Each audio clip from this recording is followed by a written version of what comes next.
But now it is public knowledge that the U.S. has ties with terrorist groups.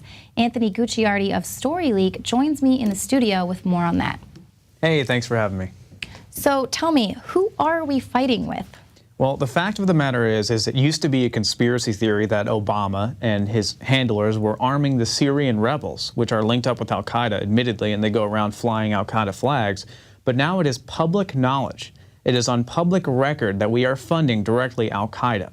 And more so, we're actually funding the Syrian rebels who likely carried out, in fact, they did carry out the chemical attacks in order to launch war into Syria. So in fact, we have one piece here as well from The Independent. Does Obama know he's fighting an al-Qaeda side? And it says, he's fought for the very first time in history, the United States will be on the same side as al-Qaeda.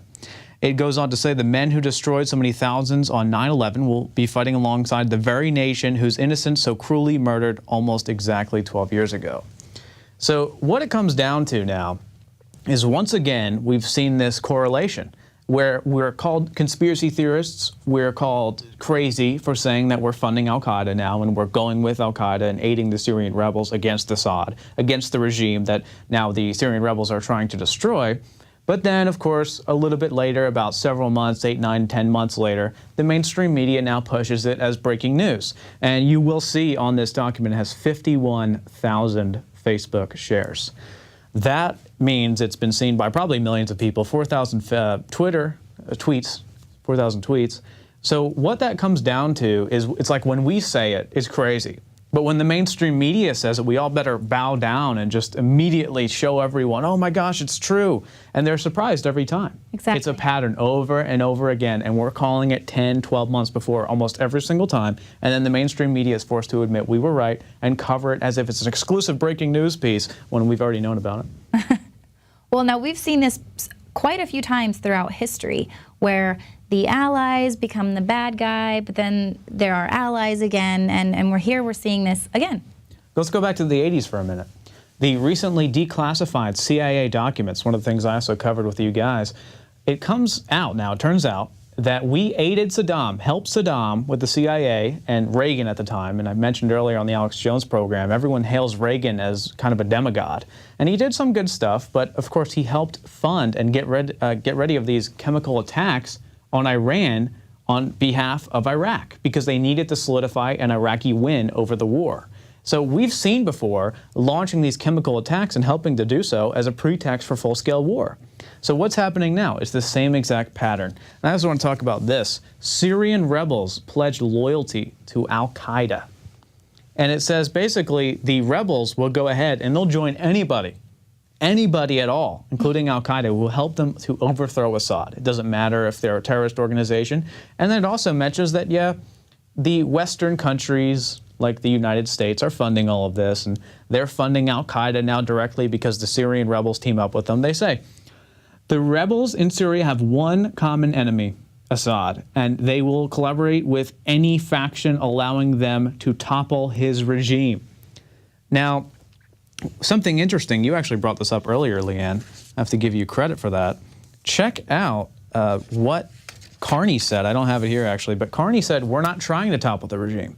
We're not going in to topple the regime. You know, we're just going to try and maintain peace, like they said with Iraq. But look at that statement. Anything to topple his regime. Direct contradiction. Yeah. The Syrian rebels are telling it as it is because they don't care. They're absolute insane al-Qaeda terrorists. They're going in to blow up everything. They're beheading Christians, Washington Times right here. They're beheading priests. They're burning Christian villages, innocents, using small knives. You know how specific and disgusting that is? Small little knives. It could be a butter knife to slice off priest's head to dozens of cheering crowd members from the al-Qaeda/Syrian rebel group saying, yes, kill the priest. And they said that they basically, what they do is either you convert to a Muslim or whatever their distinctive Muslim culture is over there, or they kill you, or you pay a tax to where you get bankrupt and then they probably kill you anyway. That's what we're funding. That's who we're giving heavy weaponry. That's who we're saying are the good guys over there. And that's who now are working with al-Qaeda on record, as they've now admitted. And how long have we been screaming about this? Some of the listeners are probably so tired of hearing about it, but it's just so important. And this is what's going to cause World War III. It's all about the Russian hot war right now, because they're backing Assad and we're backing the Syrian rebels. It's just incredible. So are you going to do a full report on this video or something up on Storyleak.com? Yeah, definitely. I've done a few reports, and I've collaborated, syndicated off of Infowars.com a lot recently, but definitely more reports on this. Definitely how Syria is actually somewhat of a distraction, because even though it's such an important part, we're actually going in a hot war right now with Russia. No one's talking about this. The Russian media is talking about this because they actually, tell their citizens what's going on sometimes, because they see America completely different than us.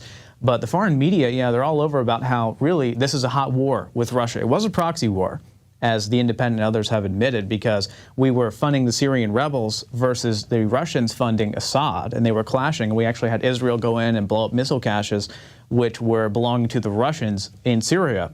So it's turned into a hot war scenario. Russia has 160,000 troops at the ready with naval ships and aircrafts and everything like that, heavy bombers on the lines of Russia. So it's turning into a hot scenario. The only thing is it possible to defuse it, or are the elitist control freaks just so far gone that they're willing to risk it all? Just amazing. Well, we'll have to wait and see. Apparently it's going to strike tomorrow, so. Well, we'll see. I don't know if it's going to strike tomorrow, but something's definitely going to happen in the near future, whether it's good or bad. And hopefully it's not bad, but I do see this really as a hot World War III type scenario. If Obama is crazy enough to push forward with this, just say, here's Syrian rebels, have all the supplies you need, have all the weaponry you need, just go out and get Russia's Assad. Well, Anthony, I hope you're wrong. Me too. I hope I'm wrong too. I'm not ready for World War III. Me neither. Probably be drafted. They're trying to get women into the military now for the draft. They're trying to change it because it's supposed to be constitutional that women and men should be drafted as well. Well, I'm going to donate a kidney or something and render myself unable. So thank you very much. Yep, thanks for having me on.